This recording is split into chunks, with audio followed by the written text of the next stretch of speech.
Langit Jakarta sore itu berwarna oranye keemasan, memantul di kaca-kaca gedung tinggi yang seolah jadi saksi awal dari segalanya. Aku baru saja selesai menyusun rangkaian bunga meja untuk acara gala dinner kantor tempat aku magang. Tangan dan kakiku pegal, tapi hatiku ringan. Hari itu, aku bertemu Reza. Dia datang bersama tim lighting, jaket hitam, rambut agak acak, dan senyum yang entah kenapa hangat sekali. Saat pertama kali menyapaku, dia bilang, "Kayaknya kamu lebih cocok jadi dekorasi daripada mendekor, deh." Aku sempat menahan tawa. "Itu gombalan generik ya?" Dia tertawa. "Gombalan klasik yang gak basi, percaya deh." Sejak saat itu, Reza sering mengajakku ngobrol saat break. Obrolannya seru, gak cuma tentang kerjaan, tapi juga soal musik indie, film-film lama, sampai filosofi hidup. Aneh, tapi menyenangkan. Aku merasa seperti menemukan seseorang yang bisa melihat lebih dari sekadar kulit luar. Beberapa hari kemudian, aku sedang menata bunga sendirian di ruang dekor. Tiba-tiba Reza muncul, membawa 2 gelas es kopi. "Buat kamu," katanya, menyodorkan satu. "Kopi yang manis kayak kamu." Aku menggeleng pelan. "Ternyata kamu gombalnya konsisten. Tapi berhasil bikin kamu senyum lagi, kan?" Senyum. Ya, entah kenapa, aku memang sering tersenyum setiap bersamanya. Bahkan di hari-hari melelahkan, kehadirannya seperti jeda yang menyegarkan. Aku mulai menantikan pertemuan kami, menunggu chatnya setiap malam, dan menulis namanya di benakku lebih sering dari yang seharusnya. Suatu malam, dia mengajakku naik ke rooftop gedung tempat kami kerja lembur. Dari atas sana, kota terlihat seperti kumpulan cahaya bintang di bumi. Aku duduk bersamanya di tepi dinding pengaman, angin malam menyibak anak rambutku. "Kamu tahu nggak?" katanya, memandangi jauh ke arah lampu-lampu mobil.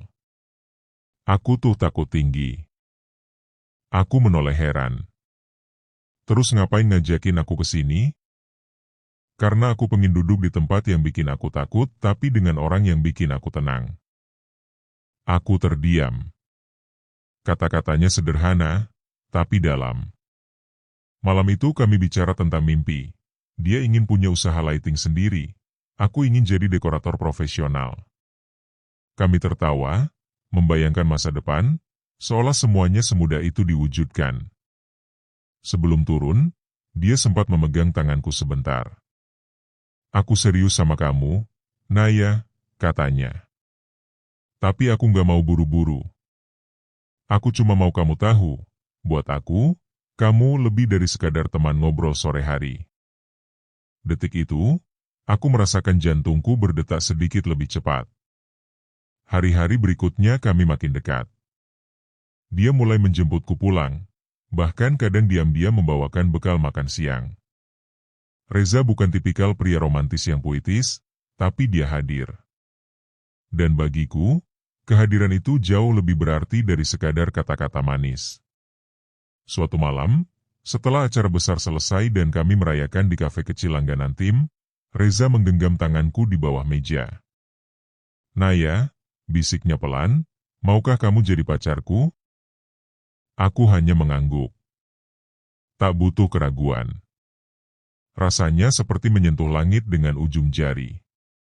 Aku, gadis biasa yang lebih sering sibuk menata bunga daripada menata hati, akhirnya jatuh cinta. Dan dia, pria yang awalnya hanya rekan kerja sementara, kini menjadi pusat orbit dalam semestaku. Minggu-minggu awal pacaran kami seperti mozaik indah. Kami jalan-jalan ke kota tua, berburu kopi di tempat-tempat tersembunyi, dan nonton film di bioskop tua dengan layar berdebu. Dia masih perhatian, masih hangat, dan masih membuatku merasa dicintai tanpa syarat. Aku mulai mengenalkan dia ke sahabat-sahabatku, Rani dan Nadia. Mereka sempat kaget, katanya, "Tumben banget kamu secepat ini jatuh cinta." Aku tertawa, "Gak cepat kok, cuma klik aja." Rani mengangguk ragu.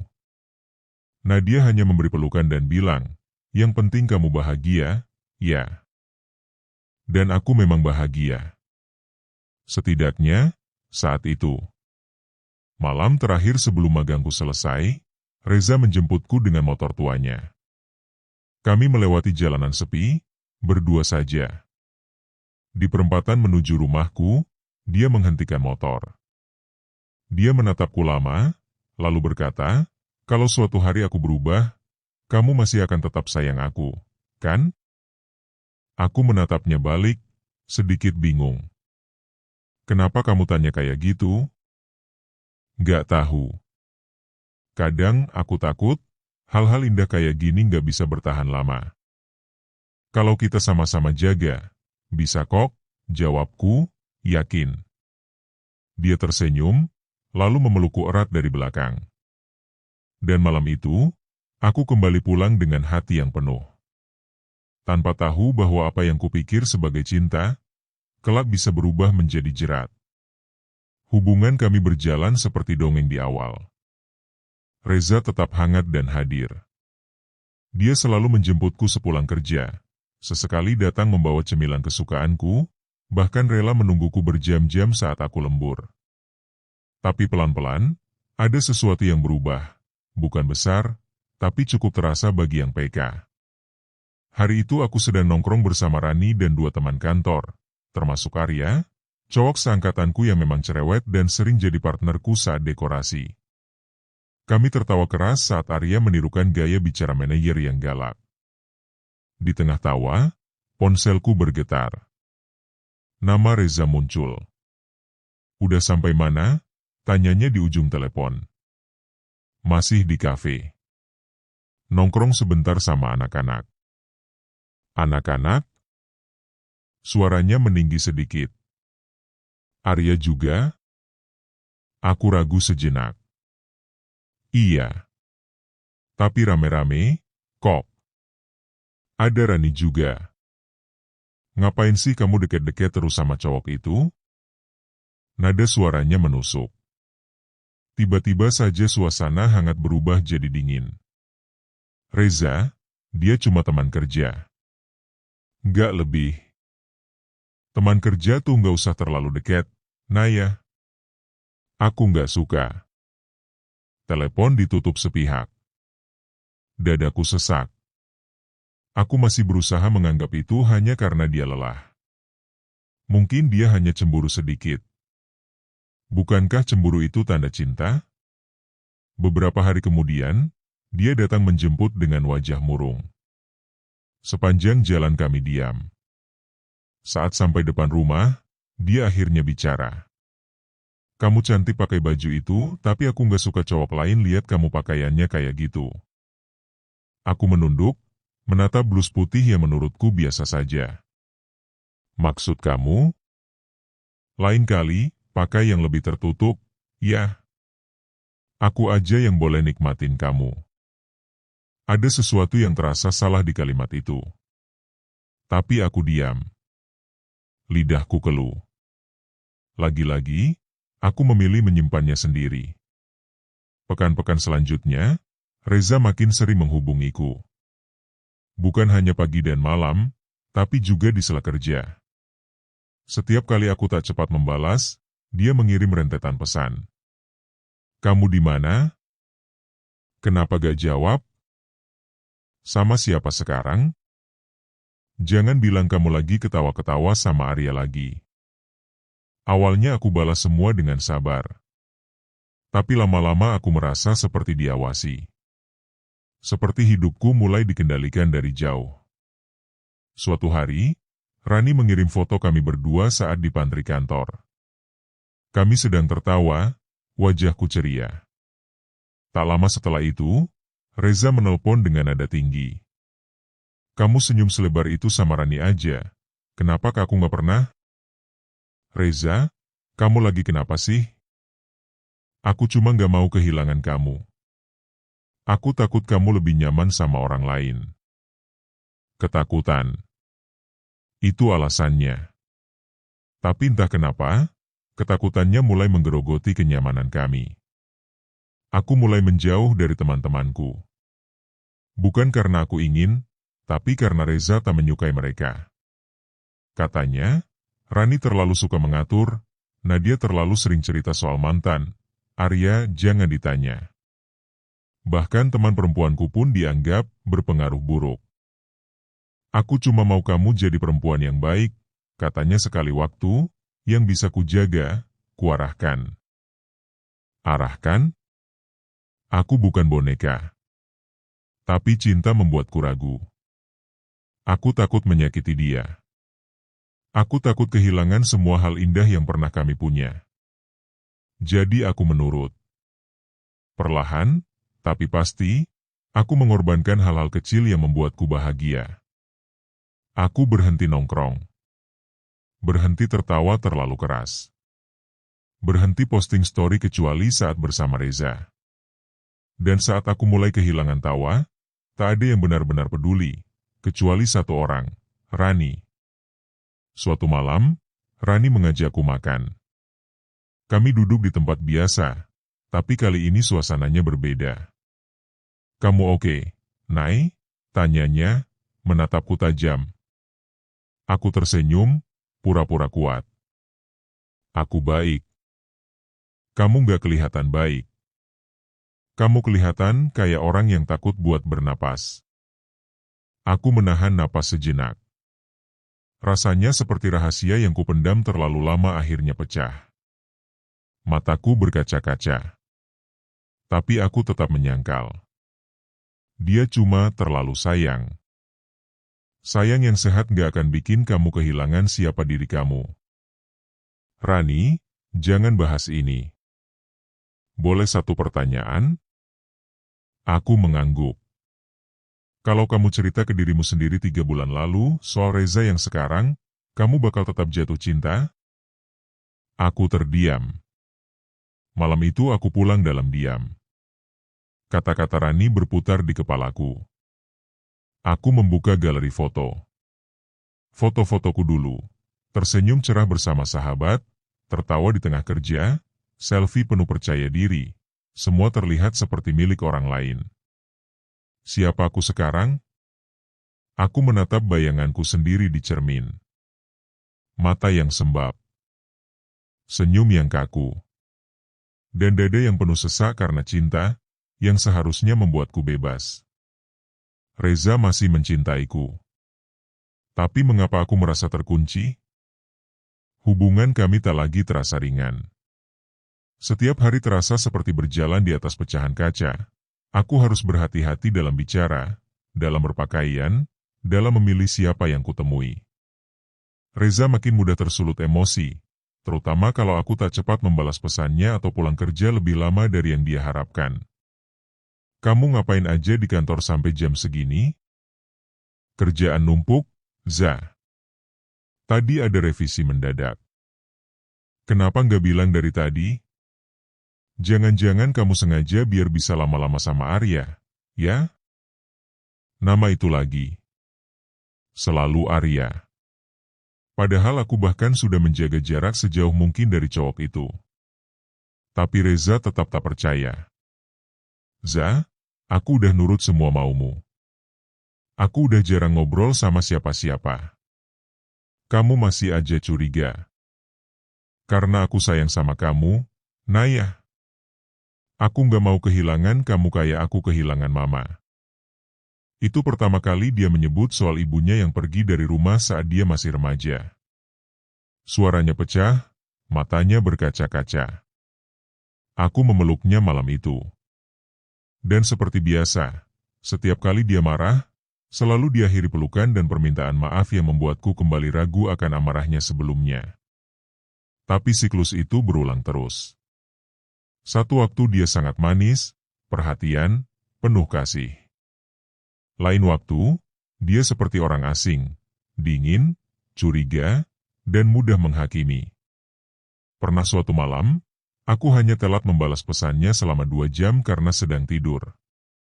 Saat bangun, ada 23 pesan dan 7 panggilan tak terjawab. Kamu di mana? Kenapa nggak jawab? Lagi sama siapa kamu? Jangan main-main sama aku, ya? Kalau kamu selingkuh, jangan harap aku bisa tenang. Aku gemetar membaca semua itu. Kupikir ada yang gawat. Tapi ternyata hanya karena aku tidak memegang ponsel selama 2 jam. 2 jam. Saat ku telepon balik, dia menjawab dengan suara tinggi, hampir teriak. Kalau kamu beneran sayang, kamu gak akan bikin aku segelisah ini, Nay. Reza, aku cuma tidur. Aku capek. Aku manusia juga. Dan malam itu, untuk pertama kalinya, dia membanting ponselnya saat video call. Layarnya pecah. Begitu pula dengan hatiku. Beberapa hari kemudian, dia datang ke rumah membawakanku buket bunga mawar dan kue kesukaan. Dia bilang, aku minta maaf. Aku cuma takut kamu ninggalin aku. Aku janji bakal berubah. Aku ingin percaya. Aku ingin yakin bahwa lelaki yang kucintai masih bisa kembali menjadi Reza yang dulu, yang hangat, sopan, dan perhatian. Tapi jauh di dalam hati, aku mulai takut padanya. Takut bukan karena fisiknya, tapi karena dia membuatku merasa bersalah atas hal-hal yang seharusnya bukan salahku. Satu malam, kami berdua nonton film di rumah. Sebuah film tentang perempuan yang terjebak dalam hubungan manipulatif. Adegan demi adegan terasa akrab. Aku merasa seperti sedang melihat refleksi diriku sendiri. Reza memelukku dari samping. Untung aku nggak kayak gitu, katanya ringan. Aku menatapnya. Dalam. Lama. Dan aku hanya bisa tersenyum kecil.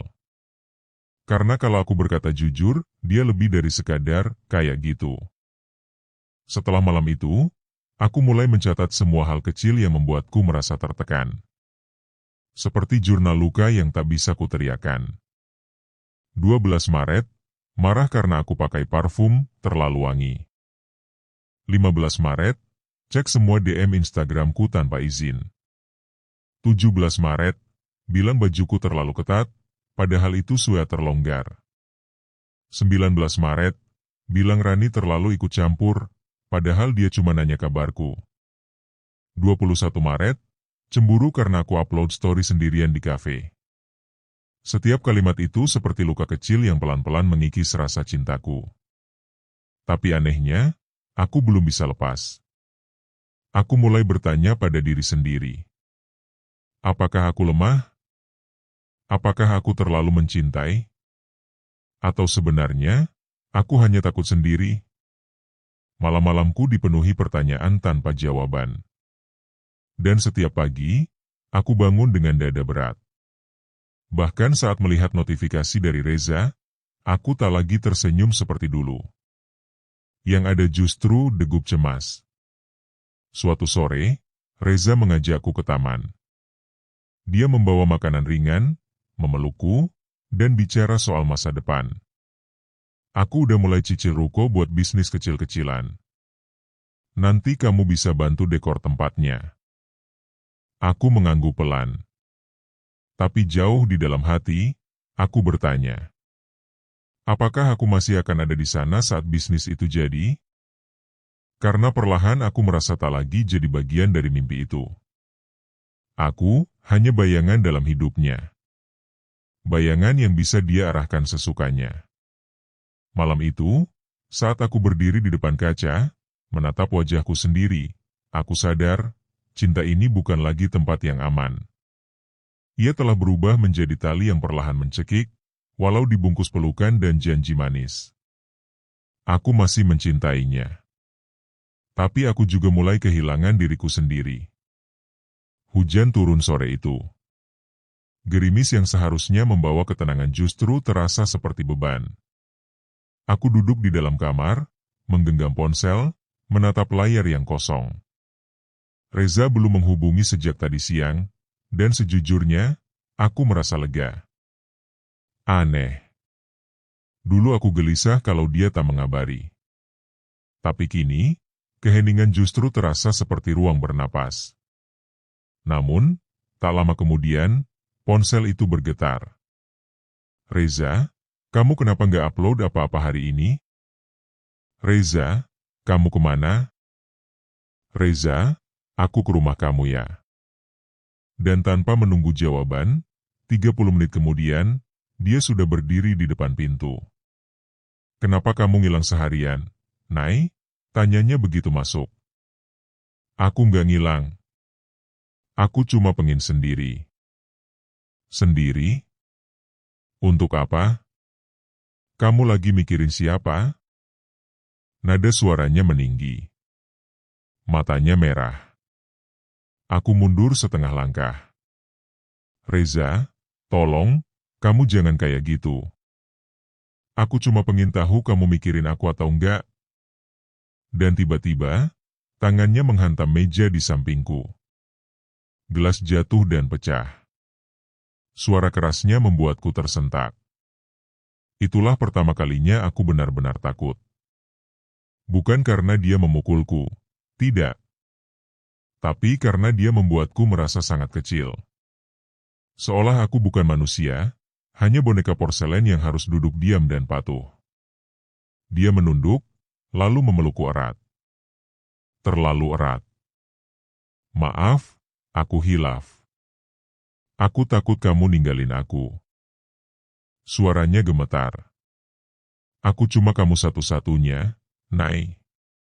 Cuma kamu yang ngerti aku. Aku membeku. Tak bisa membalas pelukannya. Yang bisa kulakukan hanyalah menahan air mata agar tidak tumpah. Setelah malam itu, aku mulai berubah. Aku menjadi lebih pendiam. Lebih cepat gugup. Lebih sering menyendiri. Bahkan ibuku pernah bertanya, "Kamu kenapa, Naya?" Kamu kelihatan bukan kayak Naya yang biasa. Aku hanya menjawab, capek kerja, Bu. Padahal bukan itu alasannya. Aku bukan lelah karena kerja. Aku lelah menjadi seseorang yang bukan diriku. Beberapa hari kemudian, aku bertemu Rani secara diam-diam. Kami janjian di toko buku kecil, tempat favorit kami sejak SMA. Aku datang dengan hoodie besar dan masker, seolah aku sedang melarikan diri dari sesuatu yang tak terlihat. Rani, dia menoleh, tersenyum, lalu pelan-pelan menggenggam tanganku. Naya, kamu pucat banget. Kamu makan cukup nggak? Aku hanya menggeleng, dan air mata pun tumpah. Semua yang kutahan selama ini akhirnya meledak di hadapannya. Cerita demi cerita mengalir. Tentang pesan-pesan panjang Reza, tentang kontrolnya atas hidupku, tentang ketakutan yang merayap di setiap detik. Rani mendengarkan tanpa memotong. Lalu dia berkata pelan, "Kamu harus keluar dari situ, Nay." Aku nggak bisa. Dia nggak punya siapa-siapa selain aku. Bukan tugasmu untuk jadi penyelamat orang yang menyakitimu. Tapi aku sayang, Ran. Sayang itu bukan luka, Nay. Sayang itu harusnya bikin kamu pulih, bukan hancur pelan-pelan. Aku menunduk. Kata-kata Rani seperti cermin yang selama ini kuhindari. Dan di balik pantulan itu, aku melihat luka-luka yang tak terlihat. Luka yang kuanggap cinta, padahal sebenarnya penjara. Hari-hari setelahnya, aku mulai diam-diam mencatat. Kapan dia marah? Kapan dia curiga? Kapan aku merasa tidak aman? Catatan itu kusembunyikan di aplikasi pengingat. Kecil, tapi penting. Sebuah langkah kecil menuju keberanian. Sampai suatu malam, Reza datang lagi ke rumah. Kali ini tanpa bunga. Tanpa senyum. Dia menemukan screenshot pesanku dengan Rani. Tanpa izin, dia membuka ponselku. Ia membaca isi percakapan kami. Semua. Jadi kamu curhat di belakangku? Reza, itu privasiku. Kamu nggak boleh buka. Aku pacarmu. Nggak ada yang namanya privasi. Teriakannya membuat jantungku berdebar kencang. Lalu dia melempar ponselku ke sofa. Tidak kasar, tapi cukup membuatku tahu, ini sudah melewati batas. Aku capek, Reza, kataku pelan. Aku lelah. Dia menatapku. Matanya merah. Tapi aku tidak melihat cinta di sana. Yang kulihat hanyalah obsesi. Kamu mau pergi? Tanyanya. Aku tidak menjawab. Dia mendekat. Kalau kamu tinggalin aku nggak tahu aku bakal ngapain, Nay. Mungkin aku mati aja. Ancaman. Tangis. Pelukan. Semua jadi satu. Dan aku berdiri di tengahnya, tidak tahu lagi harus percaya yang mana. Malam itu, aku kembali duduk di depan cermin. Menatap gadis dengan wajah lesu dan mata sembab. Gadis yang dulunya penuh semangat dan percaya diri. Gadis yang kini seperti bayangan dirinya sendiri. Kupandangi wajah itu, lalu kubisikkan. Kamu harus pergi. Kalau tidak, kamu akan hilang sepenuhnya. Langit pagi itu mendung. Udara terasa lembab, seolah bumi pun ikut menahan napas. Aku duduk di meja makan dengan secangkir kopi yang tak tersentuh. Di layar ponsel, nama Reza berderet puluhan kali. Pesan, panggilan tak terjawab, dan voice note yang tak lagi kubuka. Hari ini aku tidak membalas.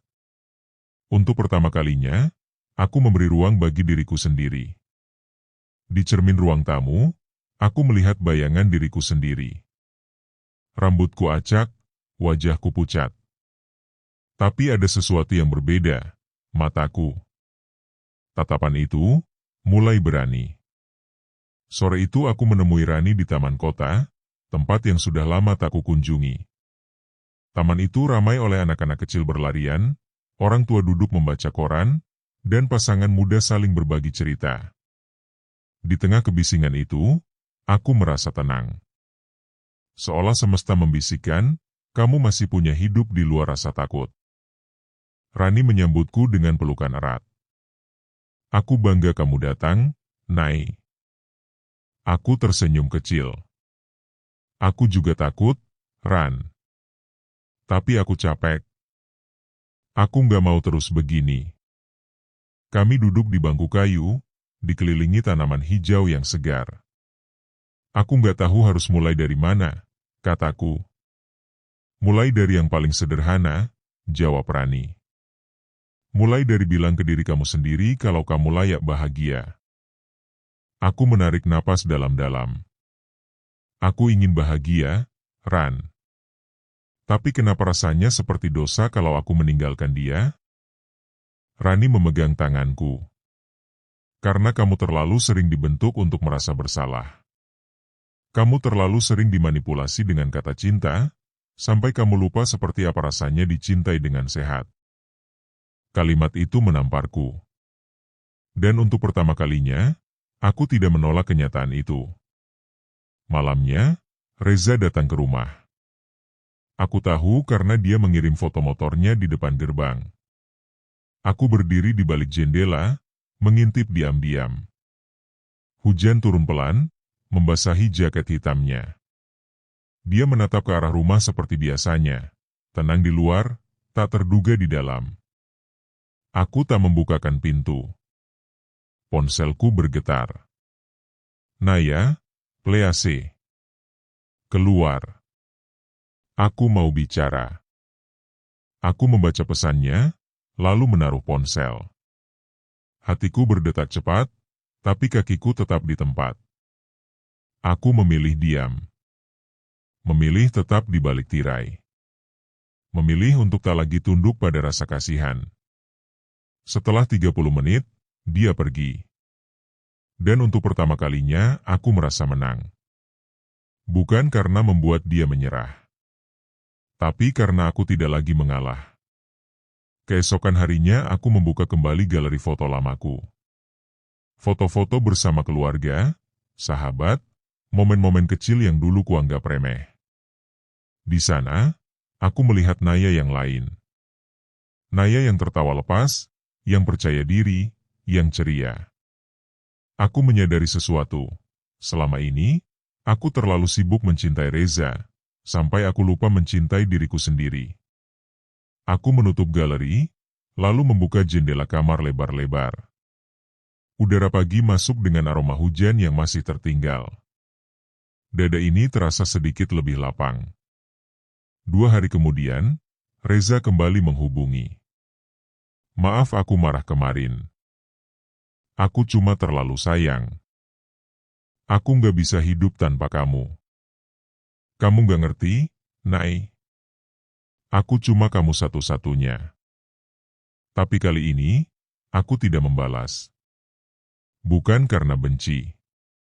Tapi karena sadar, mencintainya tak berarti aku harus hancur. Tak berarti aku harus kehilangan diriku sendiri demi membuat dia merasa utuh. Aku membuka aplikasi catatan yang biasa kupakai untuk mencatat semua kejadian. Kutulis satu kalimat. Cinta bukan tentang siapa yang paling takut ditinggal, tapi siapa yang paling berani saling membebaskan. Aku mulai pelan-pelan membuka kembali hubungan dengan dunia luar. Menghubungi Nadia. Mengobrol dengan rekan kerja lama. Mendaftar kelas online desain interior yang dulu sempat kutunda karena Reza bilang itu nggak penting. Setiap langkah kecil itu adalah bentuk perlawanan. Perlawanan terhadap rasa takut, terhadap manipulasi, terhadap luka yang tak pernah terlihat tapi selalu membekas. Dan semakin aku melangkah, aku sadar, ada cahaya yang selama ini kulupakan. Cahaya itu adalah diriku sendiri. Suatu malam, Reza mengirim pesan panjang. Dia menulis tentang kenangan kami, tentang rencana masa depan, tentang rasa sakit karena kehilanganku. Di akhir pesan, dia berkata, "Aku akan berubah, Nay. Demi kamu." Aku menangis membaca itu. Karena aku tahu, mungkin dia memang ingin berubah. Tapi aku juga tahu, cinta tak seharusnya menunggu seseorang berubah untuk bisa bernapas. Aku tidak membalas. Kali ini bukan karena marah. Tapi karena aku memilih diam sebagai bentuk cinta pada diriku sendiri. Aku berdiri di depan cermin pagi itu, mengenakan blus krem dan celana jeans yang sudah lama tak kupakai. Rambutku kukepang 2, seperti dulu saat aku masih suka main ke toko buku atau duduk berjam-jam di kafe untuk menggambar sketsa dekorasi impianku. Di cermin, aku melihat diriku sendiri, dan untuk pertama kalinya setelah sekian lama, aku tersenyum. Bukan karena ada yang mengirim bunga. Bukan karena ada yang menulis pesan, "Aku rindu," di ponselku. Tapi karena aku tahu, hari ini aku mencintai diriku sendiri. Sudah 2 minggu sejak terakhir aku membalas pesan Reza. Dia sempat menghilang selama beberapa hari, lalu muncul kembali dengan serangkaian foto kenangan, tangisan lewat voice note, dan janji-janji tentang perubahan. Tapi aku sudah tidak lagi tergoyahkan. Bukan karena aku berhenti mencintainya.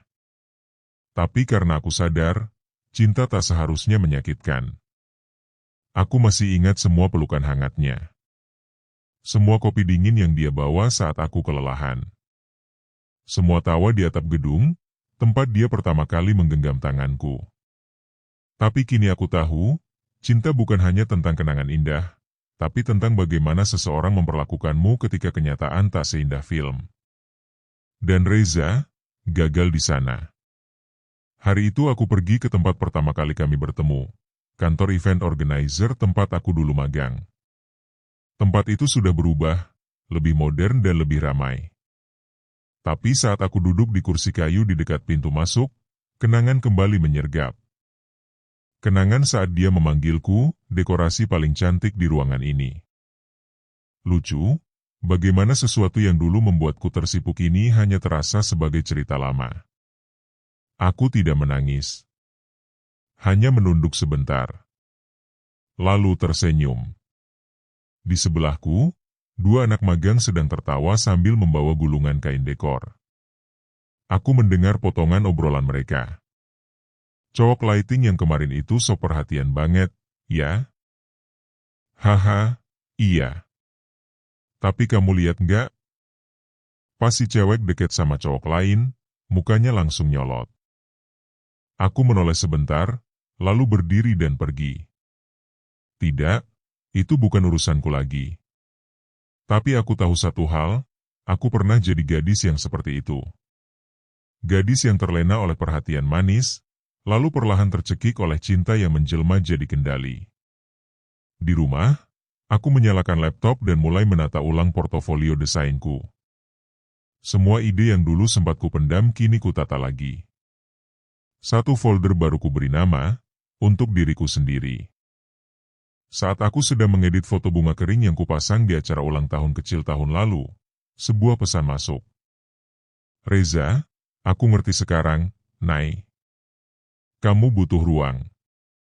Tapi izinkan aku tetap berharap. Aku menatap pesan itu cukup lama. Lalu, dengan tenang, aku membalas. Reza, aku nggak pernah membencimu.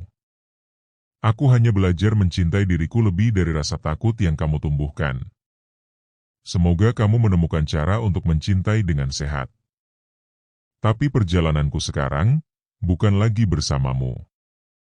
Dan setelah itu, aku menghapus riwayat percakapan kami. Aku tidak menangis. Tidak juga lega sepenuhnya.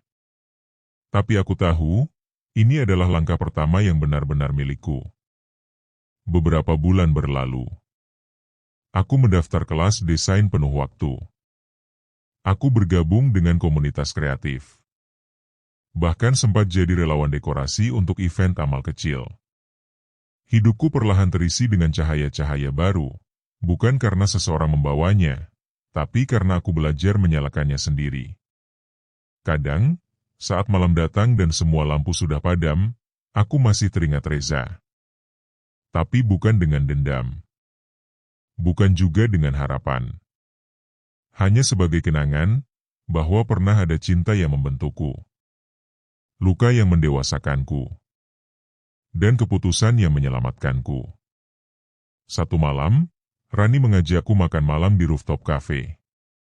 Kami tertawa, mengenang masa lalu, dan berbicara tentang masa depan.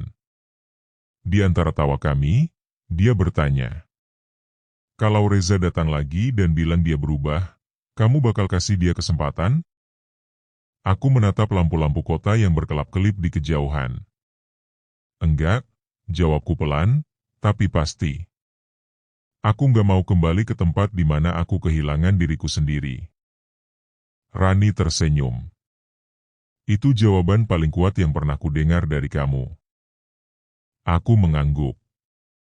Dan dalam hati, aku berbisik. Terima kasih, Reza. Karena pernah membuatku jatuh, aku jadi belajar untuk bangkit. Bukan untuk kembali kepadamu. Tapi untuk berjalan ke arah yang baru, sendiri, tapi tidak kesepian. Malam itu, aku pulang ke rumah, membuka jendela, dan membiarkan angin malam masuk. Langit cerah. Bintang-bintang bertabur di atas sana, dan untuk pertama kalinya dalam waktu yang lama. Aku merasa bebas. Dan kali ini, aku tahu. Cinta paling sejati adalah ketika kita mampu mencintai diri sendiri lebih dari ketakutan yang pernah mengekang. Tamat.